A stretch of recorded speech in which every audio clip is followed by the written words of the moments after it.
To define is to limit. Soul, a movie in a nutshell about life, about purpose, about someone that doesn't want to live versus someone that doesn't want to die. There were a lot of moments in this movie where I just felt like there was such an escape, and I really enjoyed the abstract nature of this movie. It is a thinker. It does leave some things to imagination where you don't have to define it so much. You don't have to know all the answers to everything that this movie is like throwing at you. There's so many questions that come up, like I want to know more about the great beyond. I want to know more about getting in the zone, and just I love that concept. And I just about Terry and the abacus and just so many different things. Some of my favorite parts of this movie was when 22 in Joe's body gives a piece of their bagel to the busker. I just find that so hilarious and so heartfelt. You could tell that 22 discovering her love of food, or his love of food. I say his or her because yes, she does have a female voice, but in the movie she says, or he says, that it's all perception. I can change my voice to a male voice, any voice. And as much as this is like a kids movie, right, it's like Pixar, there's so many moments in the movie where I just feel like I, as an adult, can appreciate certain things that a child can't. There's like certain little funny parts, like also this takes place in New York City, where I'm from, where I currently live, and I just love that, like, he's like 14th and 7th, he's just like in the zone and just like twirling his little sign, and it does really give you like a sense of like, okay, when Joe is like, my life is meaningless and it's just such a drag, and I know that feeling of just like going day in, day out and just feeling uninspired, feeling unmotivated, feeling like you're waiting for your big break, and you're waiting and you're waiting and you're waiting, and by the time you finally decide to start living, maybe it's too late, or maybe you wasted a lot of time, which a lot of people do, right? A lot of us, we do that. We wait for the perfect timing, the perfect circumstances.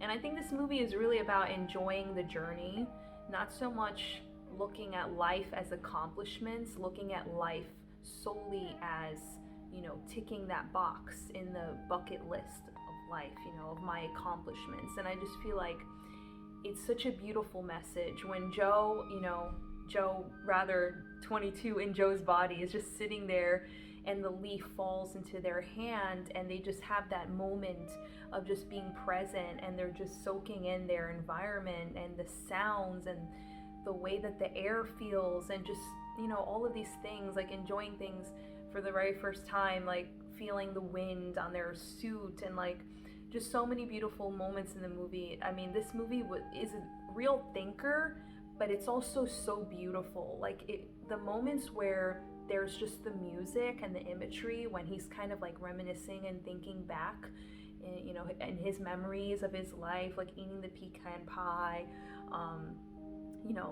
like giving the lessons to the students, and just making an impact on other people's lives, and having those connections, like really understanding what really matters, right?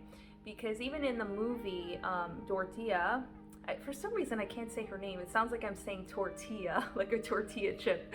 But Dorothea, she gives Joe such a beautiful like little quote, little like story, little message about the fish that asked another fish, where is the ocean? And the fish says, we are in the ocean. And the other fish goes, no, this is just water. This is just water. And it just makes you think like, well, maybe something that we're looking for is right around us. It's right in front of us. And we just need that like perspective shift, And I really think like, some people, right, they have less than us, yet they're happier than us, right? How is that possible, right? Or maybe, we think about these really, rich, famous, billionaire, beautiful people, and maybe deep down inside they're miserable, like how can that be, right? And it is all about like your perspective, your mindset, and I think a lot of people put a lot of emphasis on like their accomplishments like Joe did. You know, he wanted that gig. He wanted to play the half note. He wanted that so badly that he was kind of throwing everything out, you know, like just making everything else not matter. And, you know, being so laser focused on that one thing that he kind of lost himself and he wasn't really in life. He was just a puppet, like a pawn, just a lifeless body, just so, you know, like the lost souls in the movie, you know, when they're so fixated. When the guy is like, make a trade, make a trade, make a trade, he's so obsessed with that, you know. And I think a lot of us, you know, we get obsessed with making money, we get obsessed with, you know, progress, right? We want to progress, we want to have like that next new thing in our life, and then something to feel excited about. And of course that's good, but like you know, sometimes we take it too far where we're like actually missing out on everything that's in front of us, that is already given to us, that's already our blessings, you know. So I think this movie hits a lot of marks. Like I said, it's something to think about, and I feel like I don't want to define it so much where it takes away, because I think the way that I interpret it is maybe going to be different the way that you interpret it. And I think that that's really the beauty of it, because everyone's life is different. You know, we all walk in different shoes. There's so many cute parts in this movie. You know, it being taken place in New York City, I mean, where I'm from, I love that because I can just appreciate it even more and just see the little streets. And my husband was enjoying it too. We're both from New York. I really enjoyed this movie. Just everything about it. The haircut, the barber place. You know, when the cat, you know, like messes up Joe's hair. Well, Joe messes his own hair up, right? I can't talk today. But yeah, it's like there's so many funny parts. There's so many funny parts with the Knicks. When the Knicks, you know, and she's like, oh, I just mess up this team all the time, you know, and she just throws it, and it's like they're in the zone.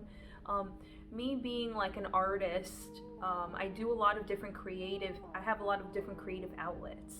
So when they said that they get into the zone, I just like fell in love with that so much, because I know how that feels. It really does feel like you're going into another dimension between physical and spiritual, you know. It does feel like that.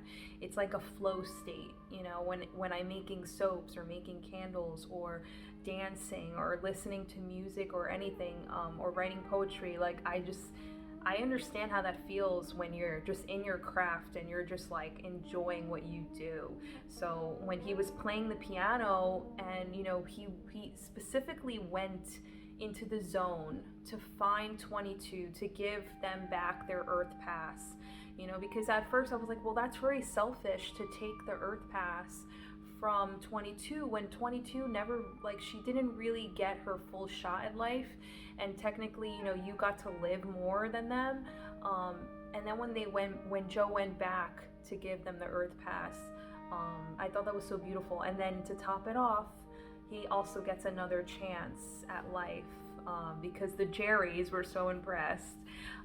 Such a beautiful movie. Like, I could watch this movie so many times. I just love it. I love it so much. And it was just such an like eye candy to watch, because the colors were just so beautiful, and the transitioning between, you know, like Smurfland, if you will, and, you know, real life. I thought that was beautiful the way that they did that. But yeah, I'd love to know what you thought about the movie. Let me know in the comments what you thought about the movie. I'd love to discuss Pixar Soul more with you guys. Thanks.